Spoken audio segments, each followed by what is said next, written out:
What's good YouTube, it's Daniel here for Fitness FAQs. In today's video I'm going to be talking about how much muscle you can build as the years progress when you train. So I'm going to be talking about it from a research perspective as well as from my own personal experience. Before we get started, I want to thank Alan Aragon and Lyle McDonald for this resource. They've had a major influence in terms of the research when it comes to information regarding building muscle. I'm going to be placing some values up here on the screen. This has been through extensive research, what they've found to be an ongoing trend and what they've seen happen as people train and what happens to their rate of muscle growth over time and what's achievable naturally. So I'll have that up there on the screen for you to see as I'm talking throughout this video. So when you first start training, this is the best period. This is like the magic time. Everything you touch turns to gold. You're making progress daily. You're progressively overloaded. You're getting stronger on almost every single movement you're doing. Weekly progress, monthly progress. It's just a great time to be training. Your first year is one of the best years of your training because you're going to be getting stronger and you're going to be looking better as well. You're going to be getting heavier and developing more lean body mass. It's a great period. Now, as time goes by, you get what's called diminishing returns. What that means is you're going to be continuously putting in the effort, but you're going to be getting a decreased return on your investment of effort. So that's just the natural progression of it. That's what happens to people who are naturally training, so not using any form of performance enhancing drugs. And that's reality. You're just going to lose your rate of progress as time goes by.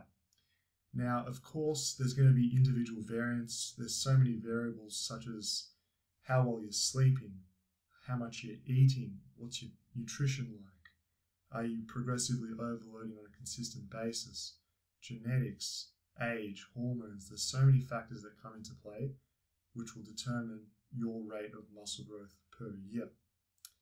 But what's true for everyone is as time goes by, there's that diminishing returns.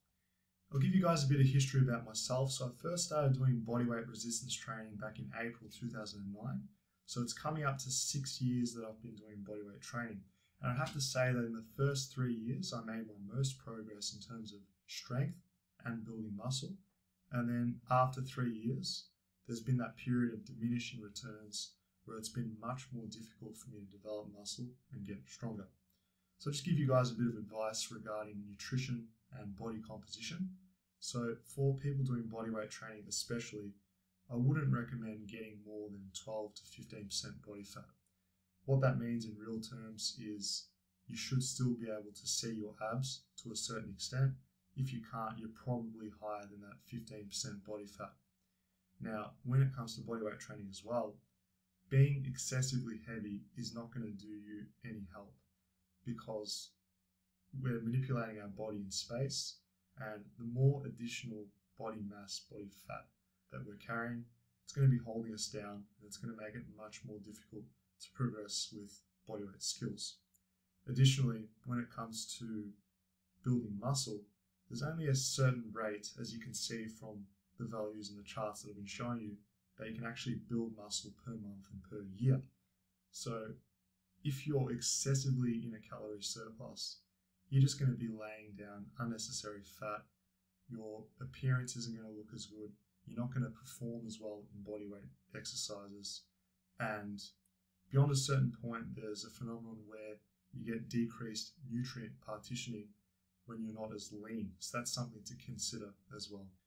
I won't bore you guys too much about my history in terms of my weight, but about a year and a half ago, I got up to about 92, 93 kilos in the morning, and my body fat percentage would have definitely been above that 15%. So it was counterproductive for bodyweight training, and I was finding things much more difficult than I needed to, getting frustrated in terms of my rate of progression of strength. So I decided I'd like to reduce my weight, get my body fat percentage down, and it was humbling to see how much weight needed to be reduced to get to a body fat percentage that I was comfortable with. So I'll attach the results of my recent DEXA scan that I got earlier this year. So I was about 83 kilos in the morning, and you can see my level of lean body mass was about 77 kilos.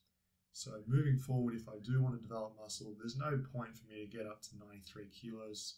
Just slowly taking it day by day and increasing the overall body mass progressively is the best way to do it in terms of performance, appearance, health, the list goes on. So just being patient with progress, especially because I've been training for 6 years, and you can see how long it actually does take to synthesize new muscle tissue.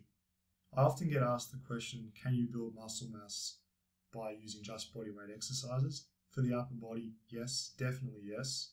For the lower body, sure, you can, but I think there's a much more efficient way to do it through the use of weights. Now, those that have an ignorance towards bodyweight training will say you can't, but we, the more informed, know that if you manipulate leverages, you're going to progressively overload the muscle, and coupled with a calorie surplus, adequate rest, that's the recipe for building more lean body mass. That's pretty much all I'd like to cover in today's video. Hopefully you got some good information regarding body composition and what you can realistically expect in regard to building muscle as time goes by.